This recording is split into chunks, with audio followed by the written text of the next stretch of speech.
वर्ष 2024 के दौरान अपराधियों के विरुद्ध बरेली पुलिस के द्वारा लगातार कठोर कार्रवाई सुनिश्चित की गई।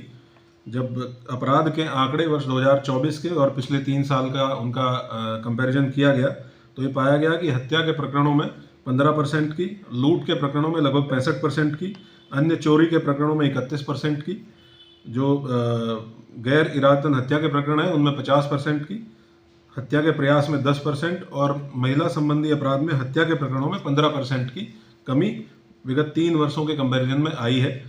इसके पीछे जो अपराधियों के विरुद्ध पुलिस के द्वारा कार्रवाई की गई है उसके कारण विद्यमान है, जिसमें पुलिस मुठभेड़ लगभग 45 पुलिस मुठभेड़ पुलिस के द्वारा इस दौरान की गई, जिसमें 54 अपराधी घायल हुए हैं, जिसमें से 49 अपराधी लगभग पिछले 6 महीने के दौरान घायल हुए हैं। इसमें 15 पुरस्कार घोषित अपराधी भी शामिल हैं जो पुलिस की कार्रवाई के दौरान घायल हुए। इसके साथ साथ गैंगस्टर एक्ट के अंतर्गत 12 प्रकरणों में 78 अपराधियों के विरुद्ध कार्रवाई की गई है। 14 गैंगस्टर एक्ट में लगभग 4,27,50,000 की प्रॉपर्टी पुलिस के द्वारा 14 गैंगस्टर एक्ट में जब्त की गई है।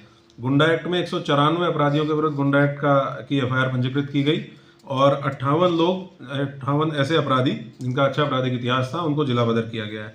आबकारी अधिनियम में 733 मुकदमे पंजीकृत किए गए 802 अभियुक्तों के विरुद्ध और लगभग 17,300 लीटर शराब बरामद की गई, जिसका मूल्य लगभग 8,94,00,000 के आसपास है। इसी के साथ साथ NDPS एक्ट के अंतर्गत 169 मुकदमे पंजीकृत किए गए। 319 अपराधी जो अवैध मादक पदार्थों की तस्करी में लिप्त थे उनको गिरफ्तार किया गया। इनके पास से लगभग 84 किलो गांजा, 19 किलो चरस, 73 किलो अफीम और 15 किलो स्मैक के साथ साथ अन्य भी मादक पदार्थ बरामद हुए, जिनकी कुल कीमत लगभग 19,78,12,000 रुपये के मूल्य के इनकी कीमत थी।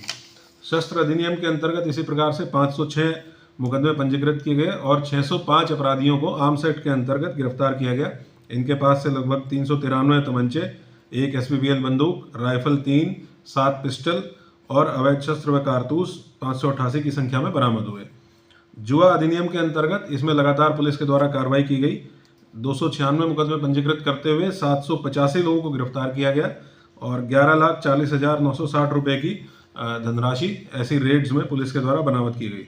अपराधियों की निगरानी के लिए 53 हिस्ट्री शीट नई खोली गई।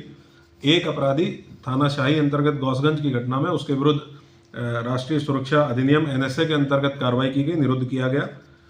35 कुल पुरस्कार घोषित अपराधी इस दौरान गिरफ्तार हुए हैं। इसी प्रकार से जो गैंग पंजीकरण की कार्रवाई है, जो गिरोह बना के अपराध करते हैं, ऐसे 34 गैंग्स का गैंग पंजीकरण किया गया है। 178 इनके सदस्य हैं जिनको इस पंजीकरण की परिधि में लाया गया है। आबकारी अधिनियम और गोकशी में इन्वॉल्व 15 वाहन जब्त किए गए हैं। इन दोनों अधिनियमों के अंतर्गत जो पुलिसकर्मी हैं जिनके द्वारा अच्छा कार्य किया गया है, ऐसे 478 पुलिसकर्मियों को पुरस्कृत और प्रशस्ति पत्र दिया गया है। जो पुलिसकर्मियों के द्वारा लापरवाही बरती गई है या जिनके ऊपर अलग अलग तरह के आरोप अगर प्रमाणित हुए हैं तो ऐसे 99 पुलिसकर्मियों को इस दौरान निलंबित किया गया है। तो ये पूरी कार्रवाई पुलिस के दौरान वर्ष 2024 में की गई है और वर्ष 2025 में और कठोर कार्रवाई अपराधियों के विरुद्ध सुनिश्चित की जाएगी और पब्लिक फ्रेंडली पुलिसिंग और उसके साथ साथ अपराधियों के साथ नो टॉलरेंस की नीति अपनाते हुए कठोरतम कार्रवाई पुलिस सुनिश्चित करेगी। और हम लगातार पब्लिक की सेवा के लिए, उनकी समस्याओं के निराकरण के लिए और अपराध पे नियंत्रण और अपराधियों की नकेल कसने के लिए लगातार बरेली पुलिस कार्यरत रहेगी।